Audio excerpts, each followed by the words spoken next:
Hi everyone. तो यूपीएचईएससी विज्ञापन संख्या 51 री एग्ज़ाम, ये परीक्षा आपकी 18-19 अप्रैल 2026 को होने जा रही है।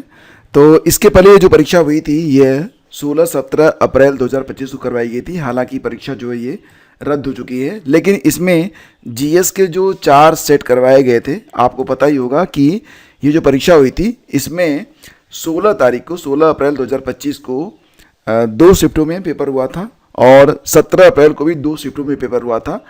तो कुल मिला के जो 4 शिफ्ट हुए थे उसमें जीएस के जो प्रश्न पूछे गए थे, तो यहाँ पर आप समझ सकते हैं कि 4 शिफ्ट में 30-30 प्रश्न, यानी कि कुल मिला के 120 प्रश्न पूछे गए थे। तो वो जो 120 प्रश्न हैं आपके लिए बहुत ही इंपॉर्टेंट हैं कि एग्ज़ाम से पहले आप उनको ज़रूर देख लें, क्योंकि जो प्रीवियस ईयर क्वेश्चन पेपर होते हैं उनको देखने का फ़ायदा ज़रूर मिलता है, मन की शांति भी रहती है कि पिछले साल का जो पेपर था वो मैंने रिवाइज कर लिया है। और कई बार रिलेटेड जो टॉपिक होते हैं वहाँ से क्वेश्चन एराइज भी हो जाते हैं, ठीक है। तो बहुत ही ज़रूरी है कि आप ये जो पेपर है इसको आप देख लें। और आइए स्टार्ट करते हैं। शुरू करेंगे 16 तारीख से और पहली शिफ्ट से, और क्रमशः आगे बढ़ेंगे 17 तारीख के सेकंड शिफ्ट तक। तो कुल मिला के 4 शिफ्टों का जो पेपर है वो इसी एक वीडियो में आपको देखने को मिल जाएगा। और हाँ, वीडियो को पूरा देखिएगा, बिल्कुल भी बीच में स्किप मत कीजिएगा, ठीक है। आइए स्टार्ट करते हैं। पहला क्वेश्चन था कि निम्नलिखित में कौन सा शिक्षण में क्या था। यहाँ पर देखो, कैरेक्टरिस्टिक्स ऑफ फॉर्मेटिव असेसमेंट के बारे में बात हो रही थी। प्रारूपात्मक मूल्यांकन की विशेषता नहीं है। तो इसमें आप जानते हैं ना, पाठ्यक्रम के अंत में ग्रेड प्रदान करने के लिए आयोजित की जाती है, ये इसकी विशेषता नहीं थी, यानी कि इसका उत्तर ऑप्शन ए ही था। छात्रों को उनकी ताकत और कमजोरियों की पहचान में मदद करता है। प्रशिक्षकों को सुधार की आवश्यकता वाले क्षेत्रों में सूचित करता है। सीखने में सुधार और सतत प्रतिक्रिया प्रदान करना, ये तीनों सही था। आपका उत्तर जो था वो यहाँ पर विकल्प ए था, ठीक है। अगला क्वेश्चन था कि एशियन बिलियर्ड्स चैंपियनशिप 2024 कहाँ पर आयोजित की गई थी।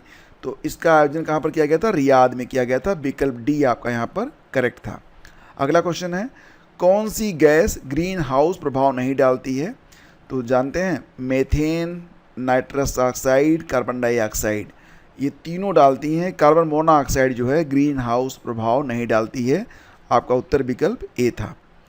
प्राथमिक आंकड़ों के एकत्रीकरण की विधियां कौन सी हैं? केस अध्ययन विधि यानी कि case study method, mail questionnaire method, online resources या शेड्यूल।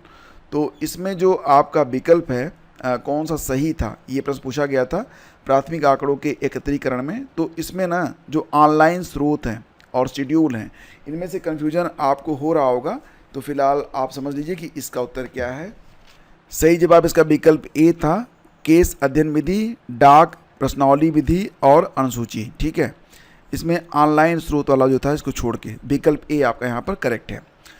अगला क्वेश्चन पूछा गया था, सार्वजनिक वाईफाई का उपयोग करते समय सुरक्षा बढ़ाने के लिए अनुशंसित अभ्यास का क्या नाम है। बहुत ही जनरल अवेयरनेस का प्रश्न है, यहाँ पर बहुत ही कॉमन सा क्वेश्चन है, बिल्कुल लॉजिक लगाना नहीं था। देखिए, बिना किसी प्रतिबंध के संवेदनशील खातों तक पहुँचे, access sensitive accounts without any restriction, ये तो गलत हो जाएगा। Share your connection with others बिल्कुल नहीं करना है। डिसेबल ऑल सिक्योरिटी सेकंड, मतलब कि कोई भी सेटिंग जो आपको सिक्योरिटी दे रही है उसको बंद कर दो। भाई साहब, ये तीनों तो बहुत सरल थे। सही जवाब था use a VPN to encrypt your connection. तो विकल्प ए आपका यहाँ पर करेक्ट है। फिर आगे बढ़ते हैं क्वेश्चन नंबर 6। नीचे 2 कथन दिए गए थे। कथन था पहला कि ग्लोबल इंडिया AI शिखर सम्मेलन का आयोजन हाल ही में नई दिल्ली के भारत मंडपम में हुआ। तो कथन आपका सही है। कारण था कि बताया गया सिंगापुर, डेनमार्क और संयुक्त राज्य अमेरिका उच्चतम रेटिंग वाले AI में से हैं तथा भारत को प्रदर्शन अपेक्षाकृत मजबूत है, ये भी सही है। तो कथन भी सही है, कारण भी सही है। कारण कथन की व्याख्या भी कर रहा है। हालांकि व्याख्या से कोई मतलब यहाँ पर बन नहीं रहा है। आप देखेंगे तो दोनों अलग अलग कथन हैं, दोनों सत्य हैं, लेकिन मतलब यहाँ पर क्या है ना कि कारण और व्याख्या जैसा कुछ बन नहीं रहा है। तो मुझे लग रहा है ना कि इसका जो उत्तर बनना चाहिए वो ये होगा, कथन और कारण सही है लेकिन कारण जो है कथन की व्याख्या नहीं है। तो इसका जो है विकल्प ए आपका यहाँ पर सही होगा, ठीक है। इसके बाद आगे बढ़ते हैं। सूची 1 को सूची 2 से सुमेलित करना था आपको। बहुत आसान सा यहाँ पर दिया गया था, बहुत आसानी से देखिए आप। जैसे एडम स्मिथ की किताब है द वेल्थ ऑफ नेशन, ये आपका बिल्कुल जो है ऐसे मैच हो गया। थॉमस माल्थस यहाँ पर प्रिंसिपल ऑफ पॉपुलेशन, तो बस यहीं से आपको मैच करा देना था। यहाँ पर लेविस की जो किताब है the theory of economic growth, तो सी का जो है ना ये 2 वाला आपका मैच हो रहा था, सी का जाएगा आपका 2 में। और समीर अमीन की किताब है इम्पीरियलिज्म एंड अनइक्वल डेवलपमेंट, तो ये आपका यहाँ पर मैच हो रहा था। विकल्प ए आपका यहाँ पर करेक्ट है। ठीक है, अगला क्वेश्चन आपका क्या पूछा गया था, निम्नलिखित में किस संस्था ने वर्ष 2005 में ई ज्ञान कोष की शुरुआत की थी। ठीक है, ई ज्ञान कोष की शुरुआत की गई थी इंदिरा गांधी राष्ट्रीय मुक्त विश्वविद्यालय के द्वारा, इग्नू के द्वारा। विकल्प ए सही था। शिक्षण में प्रयोजना विधि का जन्मदाता किसे माना जाता है, तो आप जानते हैं विलियम हर्ड किलपैट्रिक। विकल्प ए सही है। Who is the considered to be the originator of the project method in teaching, तो WH किलपैट्रिक, ये सही था। आपकी सभा की स्थापना किसके द्वारा की गई थी, राजा राम मोहन राय के द्वारा की गई थी। विकल्प ए सही था। किस राज्य सरकार ने देसी गाय को राज्य माता गोमाता का दर्जा दिया था, महाराष्ट्र ने दिया था। विकल्प बी आपका सही था। अगला क्वेश्चन है कि संसद के किस सदन के सदस्यों से प्राक्कलन समिति गठित की जाती है। प्राक्कलन समिति, संजय जायसवाल इसके अध्यक्ष हैं वर्तमान में। कुल 30 सदस्य होते हैं, सभी सदस्य होते हैं वो कहाँ से होते हैं, लोकसभा से होते हैं। विकल्प ए आपका सही था, इसका डी उत्तर सही था, केवल ए। अगला क्वेश्चन था कि भारत में वन्यजीव संरक्षण अधिनियम, बहुत बार पढ़ाया मैंने आपको, 1972 वाला जो विकल्प था ये सही था, विकल्प डी। भारत के किस राज्य में सबसे अधिक बॉक्साइट का उत्पादन होता है, तो ये उड़ीसा था, विकल्प बी सही था। कौन सबसे युवा विश्व शतरंज का विजेता है, तो डी गुकेश, विकल्प सी सही था। और कौन एक भारत का कृत्रिम बंदरगाह है, which one of the following is an artificial port of India, that is Chennai, विकल्प ए सही है। संसदीय शासन व्यवस्था में क्या होता है, legislature is responsible to executive, विकल्प ए सही है, विधायिका कार्यपालिका के प्रति उत्तरदायी है। और भुवनेश्वर तथा पुरी के मंदिर किस शैली में निर्मित हैं, तो आपको पता ही है कि ये कलिंग शैली में बने हुए हैं। कलिंग शैली यहाँ पर दी नहीं गई थी, कन्फ्यूजन हो रहा होगा, लेकिन कलिंग शैली जो है ये नागर शैली के अंतर्गत ही आती है, तो विकल्प सी आपका यहाँ पर सही था। केंद्रीय बजट 2025-26 में किस राज्य में मखाना बोर्ड को गठित करने का, तो ये बिहार सही था इसका, बिहार में बनेगा मखाना बोर्ड, और मखाना उत्पादन में बिहार नंबर 1 पर भी है। निम्नलिखित में कौन सा अशाब्दिक संप्रेषण का प्रकार नहीं है, चक्षु संपर्क, आंखों से संपर्क करना, आई कांटेक्ट अशाब्दिक है। वॉयस सिग्नल, सीटी देना या फिर संकेत देना, ये भी। और ये क्या है, स्पर्शनीय संपर्क, टचेबल। तो खैर यहाँ पर रिटेन में करेंगे तो आप शब्द ले आएंगे, तो ये विकल्प ए आपका यहाँ पर करेक्ट था। ठीक है, इसके बाद अगला क्वेश्चन था कि निम्नलिखित में किसे 1938 में सुभाष चंद्र बोस के त्यागपत्र देने के पश्चात भारतीय राष्ट्रीय कांग्रेस का अध्यक्ष चुना गया था। ये देखो UPSSC का क्वेश्चन रिपीट हो गया था, तो ये डॉक्टर राजेंद्र प्रसाद सही जवाब था इसका, विकल्प सी। अगला क्वेश्चन था कि वायुमंडल में ग्रीन हाउस गैसों की बढ़ती प्रचुरता के निम्नलिखित संभावित प्रभाव हैं के अतिरिक्त the increasing abundance of greenhouse gases in the atmosphere has the following possible effects except, तो ये था जैव विविधता में वृद्धि, increasing biodiversity, increase in biodiversity, ये था आपका उत्तर। इसके अतिरिक्त बाकी सब यहाँ पर आपके कारण हैं। और कौन सा शोध में प्राथमिक डेटा संग्रह की विधि नहीं है, बहुत आसान था, सर्वे है, ऑब्जर्वेशन है और इंटरव्यू भी है, लेकिन लिटरेचर रिव्यू तो नहीं भाई साहब। ठीक है, ये हमारा उत्तर था बी। और नेटवर्क में VPN का क्या अर्थ है, डायरेक्ट क्वेश्चन यहाँ पर आया था, और इसका मतलब होता है वर्चुअल प्राइवेट नेटवर्क, विकल्प डी सही था। केंद्रीय बजट 2025-26 में कमाई का सबसे बड़ा स्रोत कहाँ से आने का अनुमान है, तो यहाँ पर इनकम टैक्स होता है, विकल्प बी आपका सही है। ठीक है, और कौन सी शोध विधि नहीं है, ऐतिहासिक सर्वेक्षण, अवलोकन, दार्शनिक कोई शोध विधि नहीं होती है। इसके बाद क्वेश्चन था सूची 1 को सूची 2 से सुमेलित करना था, प्रवर्तक और आंदोलन। बाल गंगाधर तिलक ने चलाया था स्वदेशी आंदोलन, ये मैच हो रहा है आपका। शौकत अली का जो खिलाफत आंदोलन, यहाँ पर मैच हो रहा है। महात्मा गांधी ने चलाया था क्या, असहयोग आंदोलन, 1857 का विद्रोह। नॉन कॉपरेशन मूवमेंट, ये असहयोग आंदोलन था। और बहादुर शाह 1857 का विद्रोह, तो ये आपका यहाँ पर मैच हो रहा है। ठीक है, इसको आप मैच करा लीजिए। फिर अगला क्वेश्चन था कि 2024 में FDA द्वारा अनुमोदित कौन सी नई दवा अल्जाइमर रोग की प्रगति को धीमा करने के लिए मस्तिष्क में एमिलाइड प्लेक को लक्षित करती है, ये नाम है इसका लेकेम्बी, विकल्प सी इसका सही था। शीत ऋतु में तमिलनाडु में जो वर्षा होती है वो साइक्लोनिक होती है, चक्रवाती वर्षा होती है। और ये अंतिम प्रश्न था कि चुनाव आयोग के बारे में कौन सा कथन सत्य है। यहाँ पर देखो कन्फ्यूजन होगा पक्का, मुझे विकल्प बी और डी में कन्फ्यूजन लग रहा है लोग करेंगे। एग्जैक्टली मैं आपको बताऊं तो उम्मीदवारों को आयोग घोषित करने का अधिकार भी है, लेकिन कभी कभी मामला कोर्ट के पास भी जाता है, तो ये कथन भी, कौन सा कथन सत्य पूछ रहा है, ये सही भी हो सकता है। और डी तो सही है ही है, यह एक अस्थायी निकाय है जो विघटित नहीं किया जा सकता, ये भी आपका सही है। तो फिलहाल जो है ना यहाँ पर जो उत्तर होगा बी डी में से कोई एक हो सकता है। ज़्यादा पॉसिबिलिटी ये बन रही है सत्य कथन के बारे में, विकल्प डी आपका यहाँ पर सही जाएगा। ठीक है, तो दोस्तों यूपीएचसीएससी असिस्टेंट प्रोफेसर के लिए 16 अप्रैल के सेकंड शिफ्ट में सामान्य ज्ञान जनरल नॉलेज का जो प्रश्न पूछा गया था क्वेश्चन पेपर में, उनको हल करेंगे। इन प्रश्नों को देखकर तो थोड़ा सा लगता है कि पहले शिफ्ट की अपेक्षा ये प्रश्न थोड़े से टफ थे। जैसे कि पहला क्वेश्चन था कि खोज परक अधिगम जो अन्वेषण आधारित शिक्षण की विधि है किसके द्वारा आरंभ की गई। तो देखो इसका जो उत्तर है वो रहेगा विकल्प डी, जेरोम ब्रूनर इसका सही जवाब है, जेरोम ब्रूनर। ठीक है, who introduce discovery learning method of inquiry based education, तो सही जवाब इसका विकल्प डी था। अगला क्वेश्चन पूछा गया था कि पर्यावरणीय परिस्थितियों में परिवर्तन के संबंध में पौधों के मौसमी गतिविधियों के समय को कहा जाता है। The timing of seasonal activities of plant in relation to change in environmental condition is referred to as forestry या फिर क्लाइमेटोलॉजी, इकोलॉजी या फेनोलॉजी। इसका जो उत्तर था वो विकल्प डी था, फेनोलॉजी, परिघटना विज्ञान इसे कहते हैं। ठीक है, इसके बाद अगला क्वेश्चन था क्वेश्चन नंबर 3, क्या प्रश्न था कि संघीय बजट यूनियन बजट 2025-26 के तहत पहली बार कल्याण हेतु सामाजिक सुरक्षा स्कीम का प्रस्ताव दिया गया है। तो आपको याद होगा ना कि जो ऑनलाइन प्लेटफॉर्म वर्कर्स थे उनको इसमें शामिल किया गया था, विकल्प बी आपका सही था। जो आपके घर नहीं लेकर आते हैं डिलीवरी बॉय वगैरह जो उसमें परिश्रम करते हैं उनके लिए सिक्योरिटी इसमें तय की गई थी, तो इसका सही जवाब विकल्प बी था। गीगाबाइट का तात्पर्य क्या है मैंने आपको डिटेल में बताया था, कई बार बताया था, चलो ये काम आ गया। 224 मेगाबाइट बराबर 1 गीगाबाइट, तो विकल्प बी इसका यहाँ पर सही था। अब अभिकथन था कि जब कोई जहाज नदी से निकलकर समुद्र में प्रवेश करता है तो वह कुछ ऊपर उठ जाता है, ये बात तो बिल्कुल सही है।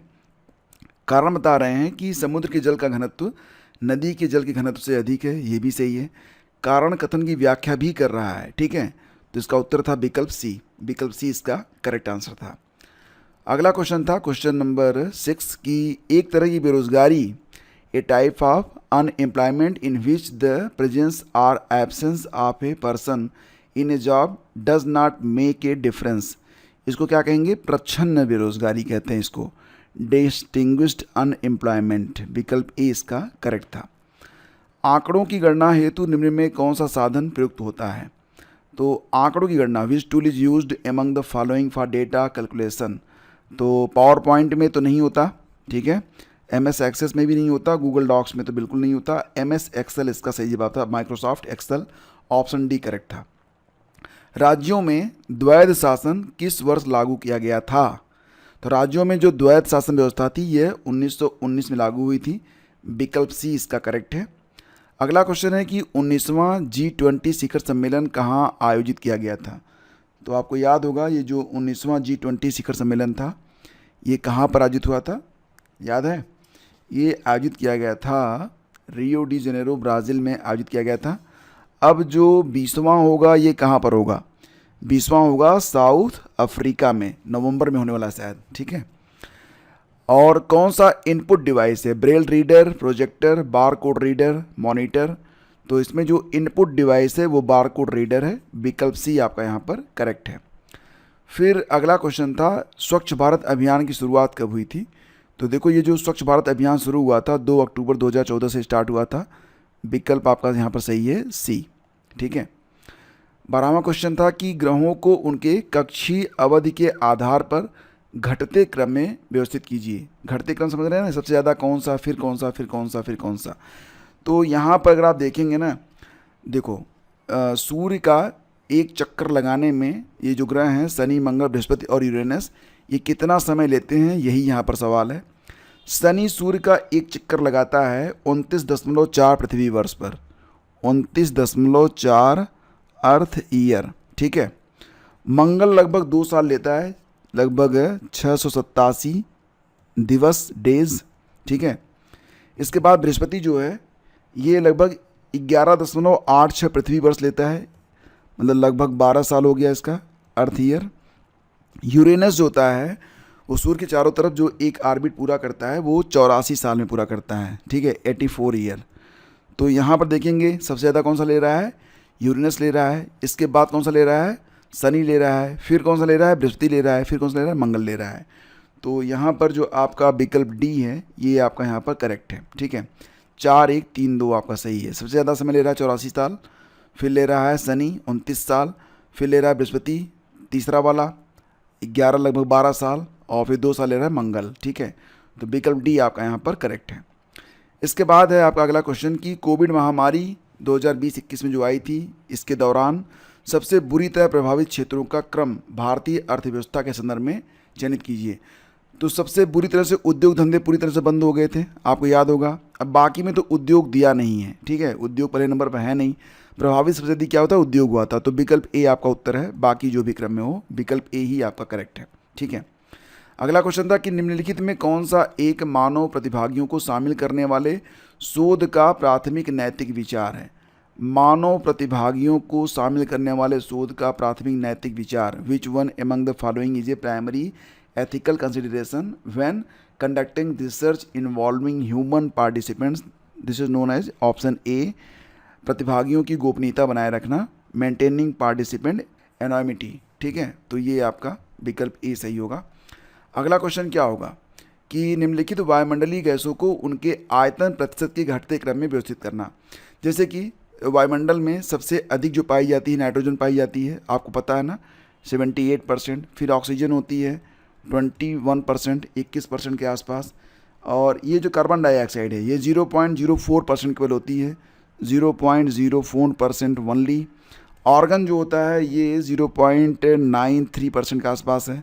तो क्रम से देखेंगे तो 2, 3, 4, 1, 2, 3, 4, 1 इसमें कौन सा विकल्प है, देखेंगे 2 पहले आना चाहिए। तो यहाँ पर 2 केवल बी में है, 2, 3, 4, 1 यही बिल्कुल सही क्रम आ रहा है, ऑप्शन बी आपका यहाँ पर सही है, ठीक है।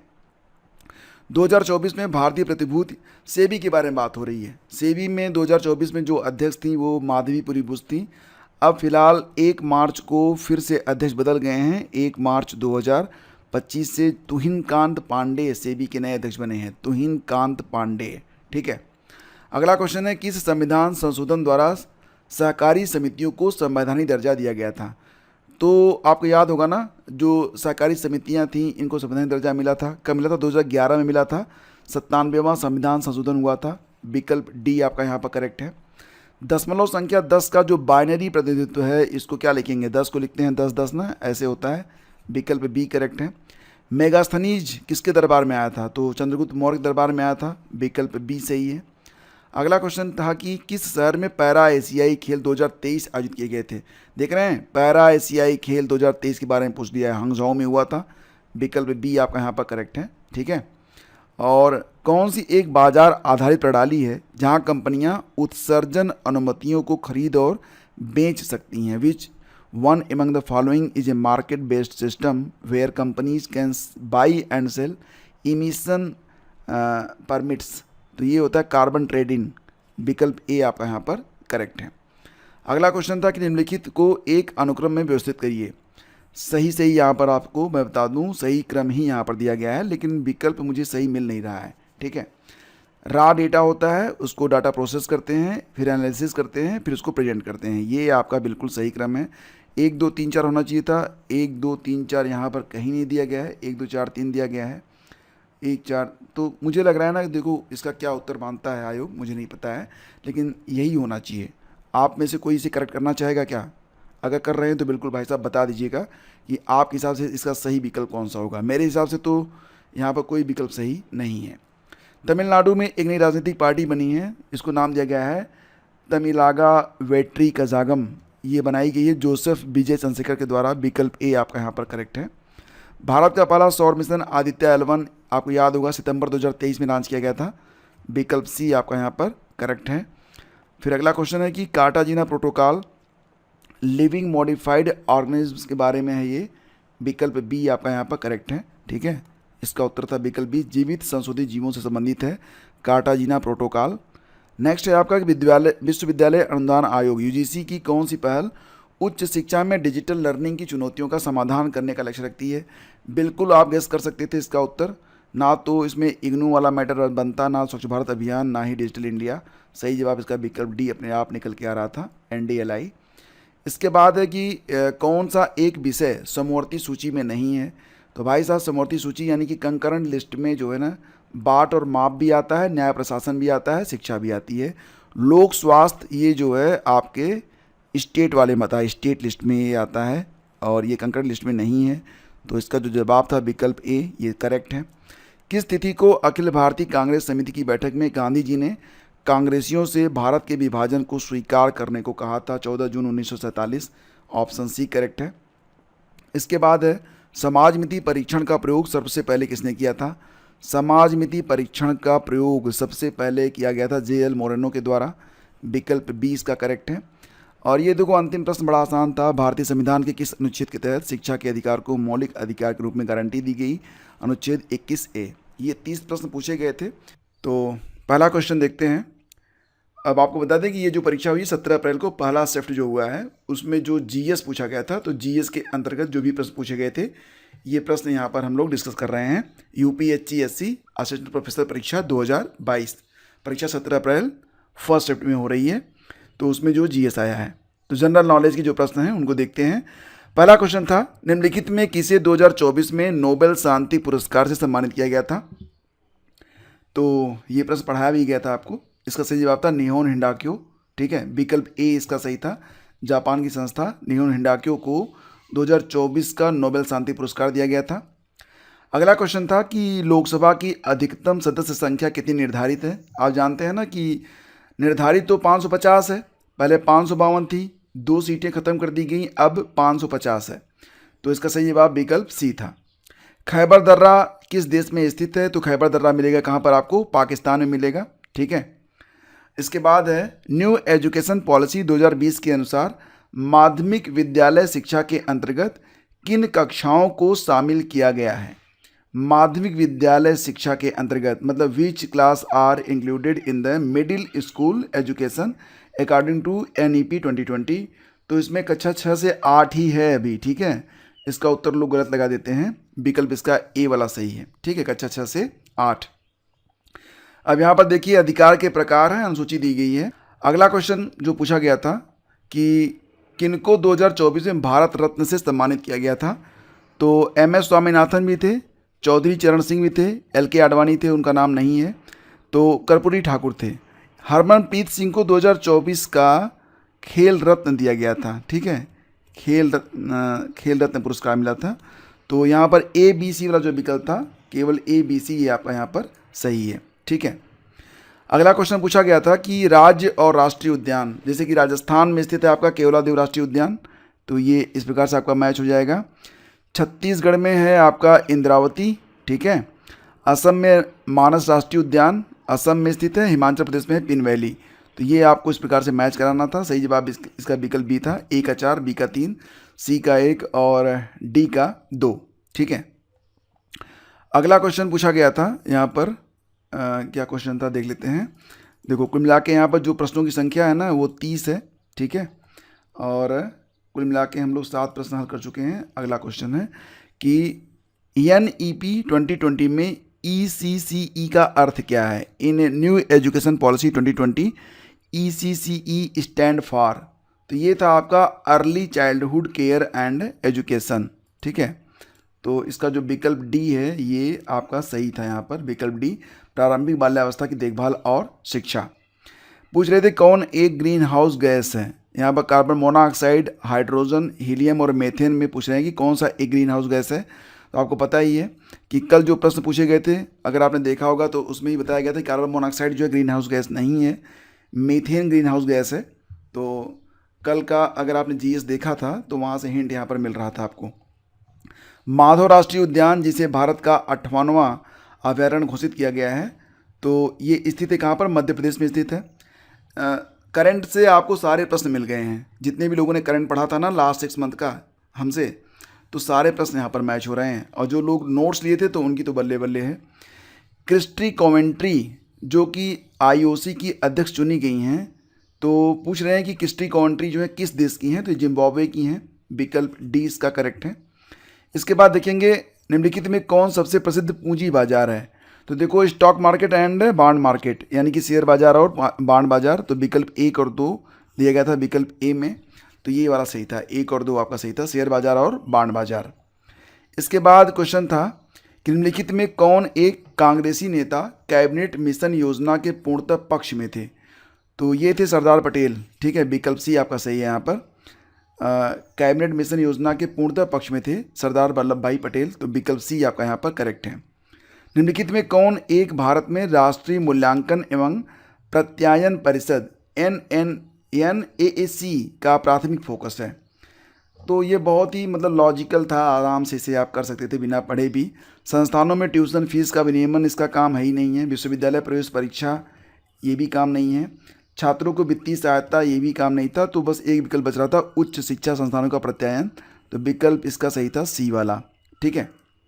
नेक्स्ट है आपका 1857 के विद्रोह का मुख्य नेता कौन था। तो महारानी लक्ष्मीबाई भी थी, मंगल पांडे तो थे ही, बहादुर शाह जफर भी थे, लेकिन मीर निसार अली ये एक बंगाल का मुस्लिम लड़ाका था जो हिंदुओं के विरुद्ध लड़ा था। एग्जैक्टली ये 1857 से पहले 1831 में ही इसकी डेथ हो गई थी, ठीक है। तो डी को छोड़ दीजिए, ABC वाला जो विकल्प था ये सही था, विकल्प डी आप यहाँ पर करेक्ट है।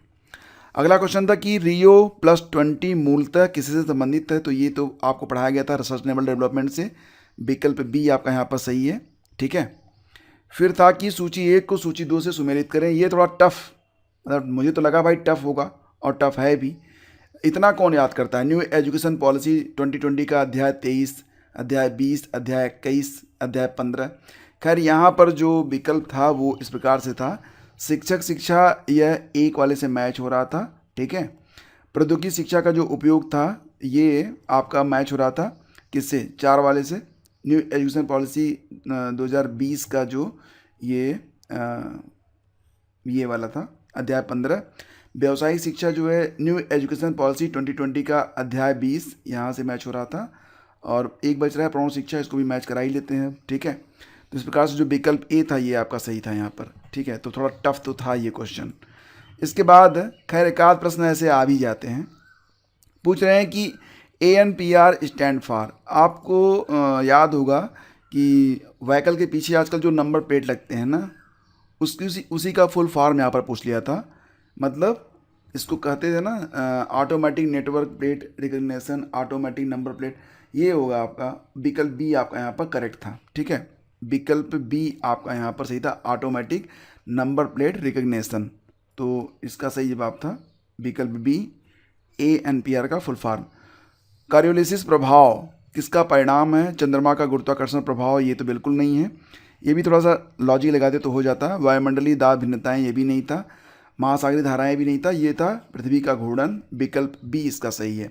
काफ़ी पुराना प्रश्न है, बार बार पूछा जाता है, इतना तो पता ही होगा आपको। भारत में फिक्की की स्थापना की गई थी पुरुषोत्तम दास ठाकुरदास और GD बिरला के द्वारा। सही जवाब विकल्प बी था, 1927 में स्थापना हुई थी फिक्की की, ठीक है।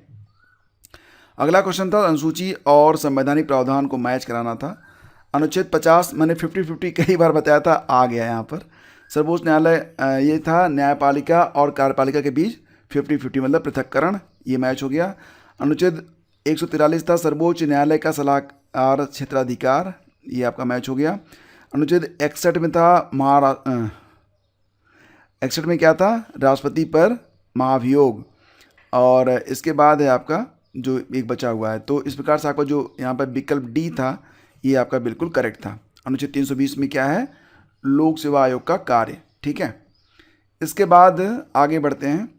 अगला क्वेश्चन था सतत विकास का विचार किस वर्ष अस्तित्व में आया था। तो ये तो तय था 1980 वाला, ठीक है। 1980 में जो एक सम्मेलन हुआ था किसके द्वारा, Our Common Future, United Nation World Commission के द्वारा ये बैठक की गई थी। उसी में ये शब्द जो था आया था, सस्टेनेबल डेवलपमेंट अस्तित्व में आया था 1980 में।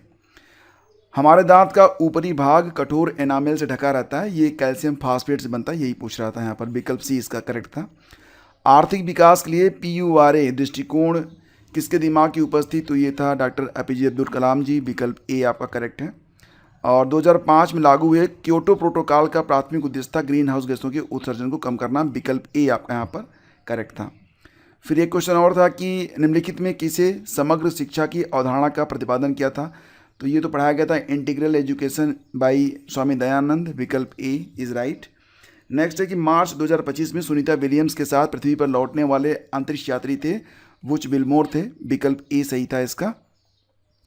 फिर था कि कौन सा राष्ट्रीय जनसंख्या नीति 2000 के उद्देश्य हैं, तो देखो उद्देश्य में ये था 2045 तक जनसंख्या स्थिर करना, करेक्ट है। मातृ मृत्यु दर को 1 लाख जीवित जन्मों पर 100 के नीचे लाना, ये भी था, तो 1 और 2 दोनों सही था आपका, विकल्प सी आपका यहाँ पर करेक्ट है, ठीक है। महादेवी वन्यजीव अभयारण्य गोवा में स्थित है, इसका उत्तर था विकल्प ए। और ये आपका अंतिम प्रश्न है कि गंगा नदी की जल प्रवाह प्रणाली के संदर्भ में कौन से कथन सही हैं। भारत में गंगा नदी प्रणाली सबसे बड़ी है, करेक्ट है। गंगा का उद्गम उत्तरकाशी में है, करेक्ट है। सतलज तथा झेलम गंगा प्रणाली की सहायक नदियां हैं, गलत बात है, यह सिंधु की हैं, ठीक है, तो ये तो गलत है। सोन नदी गंगा के दाहिने तट की, तो ये भी सही था आपका, यानी कि ABD इज राइट, विकल्प ए इसका उत्तर था, ठीक है। यहाँ पर देखिए नीचे आर्द्रभूमि स्थल और राज्यों के नाम जोड़े गए हैं, सही जोड़ों का चुनाव करना था आपको। जैसे कि अगर हम बात करें यहाँ पर शक्य सागर, ये मध्य प्रदेश में, ये तो आपका सही था, ठीक है, पहला यहाँ पर सही था। सिरपुर वेटलैंड जो है त्रिपुरा बता रहे थे, तो ये गलत था। सिरपुर वेटलैंड ये भी MP में ही है, ठीक है। और पाला वेटलैंड बता रहे हैं यहाँ पर मिजोरम में है, ये भी आपका गलत था। पाला वेटलैंड आपको कहाँ पर मिलेगा, ये मिलेगा आपको मिजोरम में मिलेगा। और सुर सरोवर उत्तर प्रदेश में बिल्कुल सही है, कीथम के नाम से, कीथम लेक के नाम से जानते हैं, आगरा में स्थित है। तो यहाँ पर सही क्या, सही जोड़ों का चुनाव करना था, तो पहला और चौथा वाला जो था ये सही था, 1 और 4 यहाँ पर सही था, विकल्प डी। सिरपुर वेटलैंड त्रिपुरा दिया था, जबकि सही है मध्य प्रदेश, और पाला वेटलैंड जो है मिजोरम में है, ठीक है। इसके बाद आगे बढ़ते हैं। अगला क्वेश्चन है कि बाबरनामा किस भाषा में लिखी गई थी, तो ध्यान देना बाबरनामा जो है अभी चर्चा में भी रही है, काफ़ी चर्चा में रही बाबरनामा, यह तुर्की भाषा में लिखी गई है, विकल्प डी इसका बिल्कुल करेक्ट है। कंप्यूटर की मेमोरी जो उसके निर्माण के समय प्रोग्राम की जाती है उसे रोम कहते हैं, विकल्प बी आपका यहाँ पर बिल्कुल सही है। और भारत का पहला पुनः प्रयोज्य हाइब्रिड रॉकेट रूमी 1 कब प्रक्षेपित किया गया था, तो 24 अगस्त 2024, ये इसका बिल्कुल सही जवाब था, विकल्प सी, ठीक है। आप देख रहे हैं ना कि जो करंट है ये अगस्त 2024 तक का पूछा गया था, हालांकि मैंने आपको पढ़ाया था अगस्त 2024 का करंट, मैंने आप लोगों को पढ़ाया भी था मैराथन में, ठीक है। इसके बाद है कि निम्नलिखित में कौन मृदा प्रदूषण का कारण है, which of the following is the cause of soil pollution, तो ना तो ओजोन होगा, ना स्मॉग होगा, ना एरोसोल होगा, ये सही जवाब था इसका, विकल्प ए एसिड रेन, ठीक है। अगला क्वेश्चन पूछा गया था किस अभिलेख में कालिदास और भारवी दोनों का उनके नामों से उल्लेख मिलता है, तो ये है आपका ऐहोल प्रशस्ति, विकल्प डी आपका यहाँ पर करेक्ट था, ठीक है। अब इसके बाद था PLI स्कीम किस एक क्षेत्र से संबंधित नहीं है, तो देखिए ये जो PLI स्कीम है प्रोडक्शन लिंक्ड इंसेंटिव, इसका फुल फॉर्म होता है। इसमें electronics, pharma, automotive, renewable energy सब आती है, तो ये सारे तो शामिल हैं इसमें, ठीक है, तो विकल्प इसका सही था डी। इसके बाद है आपका मुक्त विश्वविद्यालय और उनका स्थान आपको मैच कराना था, सूची 1 को सूची 2 से सुमेलित कीजिए और सूची के नीचे देखिए, अच्छा आपको उत्तर मतलब यहाँ पर मैच कराना था। ग्लोबल मुक्त विश्वविद्यालय कहाँ पर स्थित है, तो देखो ग्लोबल ओपन यूनिवर्सिटी यह दीमापुर में स्थित है, ठीक है, तो ए का जो है ना वो 4 वाला जो विकल्प था वो सही है। इसके बाद नेताजी सुभाष चंद्र बोस विश्वविद्यालय कहाँ पर स्थित है, तो बी का यहाँ पर 2 सही था।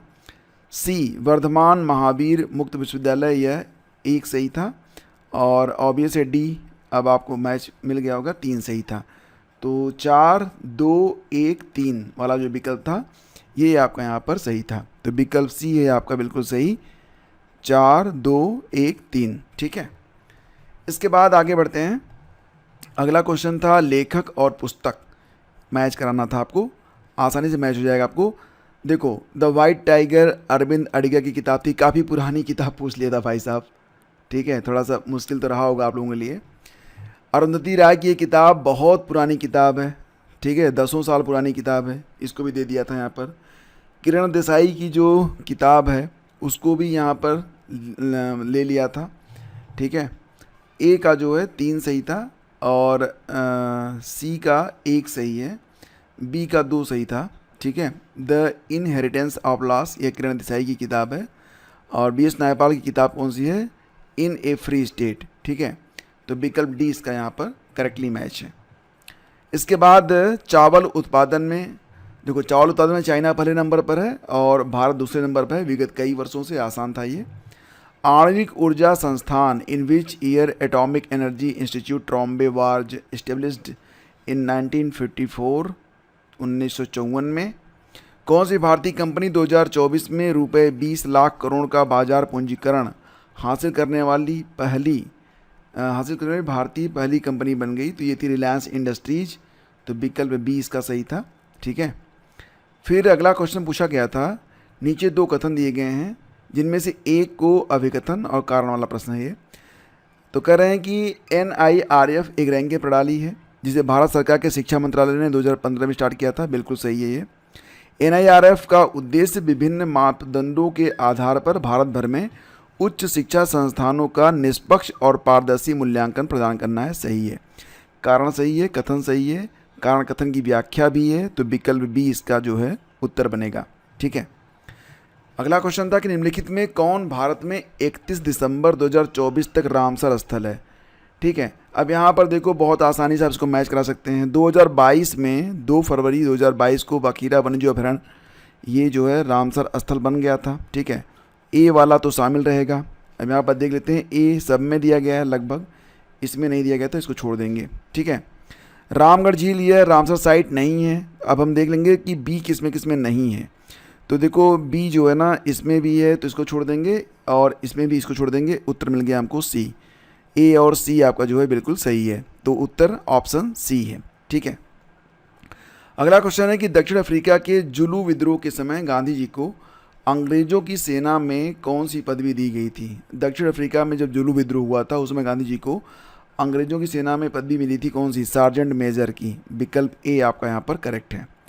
ब्लूम द्वारा प्रतिपादित ज्ञानात्मक शैक्षिक उद्देश्यों में कौन सा सम्मिलित नहीं है? एनालिसिस, कॉम्प्रिहेंशन, ऑर्गेनाइजेशन और एप्लीकेशन। तो जैसा कि आप जानते हैं organisation belongs to affective domain, तो ये जो है आपका आंसर बनेगा, ये शामिल नहीं था, विकल्प सी आपका यहाँ पर सही है, व्यवस्था। नेक्स्ट है आपका, निम्न को एक अनुक्रम में प्रारंभ से शुरू करके व्यवस्थित करना था। तो यहाँ ये जो रिसर्च एप्टीट्यूड है, यहाँ पर सबसे पहला काम क्या करेंगे आप? शोध समस्या का चयन करेंगे, उसके बाद क्या करेंगे? शोध का जो उद्देश्य है उसको देखेंगे, फिर शोध विधि को आप तय करेंगे, इसके बाद आंकड़ों का संग्रह करेंगे। 1 3 2 4 1 3 2 4 विकल्प सी आपका यहाँ पर करेक्ट है। इसके बाद है राजभाषा कीर्ति पुरस्कार। तो आप जानते हैं ना आधिकारिक कार्यों में हिंदी के प्रयोग को प्रोत्साहित करना, तो विकल्प बी इसका सही है। इसकी शुरुआत 2015-16 से शायद हुई थी, 2015-16 में ही हुई थी, ठीक है। तो इसका जो विकल्प बी सही है, आधिकारिक कार्यों में हिंदी के प्रयोग को प्रोत्साहित करना राजभाषा कीर्ति पुरस्कार योजना का मुख्य ऑब्जेक्टिव है, उद्देश्य है। अगला क्वेश्चन है कि जनहित याचिका की अवधारणा ये संयुक्त राज्य अमेरिका से स्टार्ट हुई है, जिसको PIL कहते हैं, ठीक है, पब्लिक इंटरेस्ट लिटिगेशन, और ये शुरू कब हुआ था? 1980 में, 1980 में इसकी शुरुआत हुई थी अमेरिका से। अगला है AI का उपकरण नहीं है। देखो यहाँ पर 2 चीज़ें AI में नहीं शामिल है। क्लाउड जो है, क्लाउड AI में नहीं आता भाई साहब, क्लाउड तो बस एक ऑनलाइन स्टोरेज है। अब इसको भी यहाँ पर दिया गया है। गूगल प्ले स्टोर भी AI में नहीं है। चैट GPT है आपका AI उपकरण, और जेमिनी भी है। तो यहाँ पर कन्फ्यूजन की स्थिति है, ठीक है। क्लाउड को भी अगर आप AI मान लें तो सही उत्तर विकल्प बी हो सकता है। देखते हैं आयोग इसका उत्तर क्या देता है। मोस्ट अप्रोप्रिएट उत्तर यहाँ पर बी को आप मान सकते हैं, लेकिन ए भी हो सकता है, क्योंकि क्लाउड आप वो यूज करते हैं ना, ड्राइव यूज करते हैं, वही है क्लाउड, तो उसमें कौन सी AI है, ठीक है। AI तो भाई चैट GPT है, और डीपसीक है, जेमिनी है, ठीक है।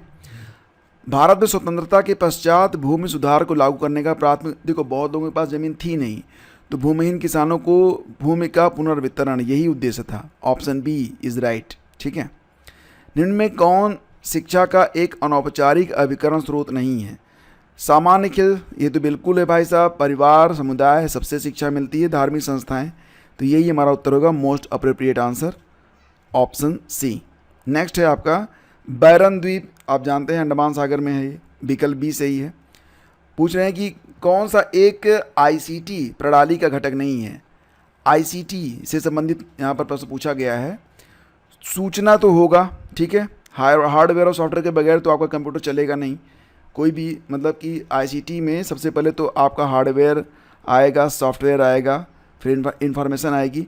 बायोमेट्रिक सेंसर जानते हैं क्या है? ये केवल एक इनपुट डिवाइस है। बायोमेट्रिक सेंसर समझ रहे हैं?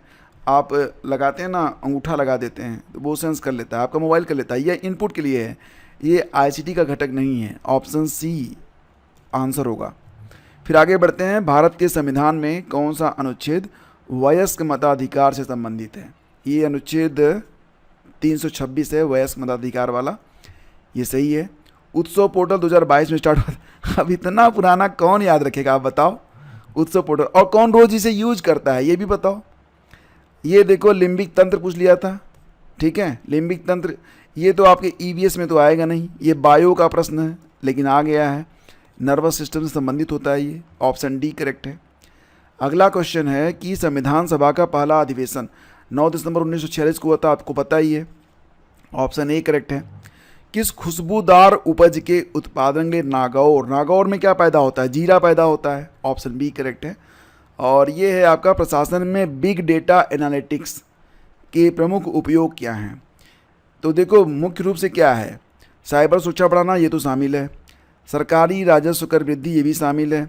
चुनाव परिणाम तो ले नहीं सकते, ठीक है। ए सी डी वाला जो विकल्प है, ऑप्शन डी, ये सही हो सकता है, ठीक है। वैसे इसमें ए वाले में भी कन्फ्यूजन है, लेकिन कोई ऐसा विकल्प नहीं जिसमें केवल सी डी हो। तो अच्छा सी बी है ना, और बी हमें बिल्कुल नहीं लेना है, तो बी इसमें भी है, बी इसमें भी है, बी इसमें भी है, तो तीनों तो बी की वजह से कट रहे हैं, तो डी आपका सही है। तो ये आपके 30 प्रश्न हो गए। ज़्यादातर जो आपके टॉपिक है दोस्तों, वो अब तक 2026 में जो आपकी पुनः परीक्षा होने वाली है 18-19 अप्रैल को, तो सारे टॉपिक कवर करवाए जा चुके हैं। और इसके लिए एक अलग से पेड ग्रुप भी बनाया गया है। पेड ग्रुप में मैंने आपको सारे यूनिट की पीडीएफ भी दे रखी है ताकि आपका रिवीजन भी हो सके। और इसी चैनल पर अगर आप प्लेलिस्ट चेक करेंगे तो पूरा जो सिलेबस है ये फ्री ऑफ कास्ट सारे लेक्चर आप वॉच कर सकते हैं। अगर आपको पेड ग्रुप से जुड़ना है तो आप ये जो व्हाट्सएप नंबर दिया गया है इस पर हेल्प लिखकर आप हमें भेज सकते हैं, आपको ग्रुप के बारे में सारी इन्फॉर्मेशन सेंड कर दी जाएगी। तो बेस्ट ऑफ लक, मिलते हैं आपसे अगले वीडियो में। अच्छा लगा है तो लाइक और शेयर जरूर कीजिएगा, पहली बार हैं तो सब्सक्राइब कर लीजिएगा। धन्यवाद।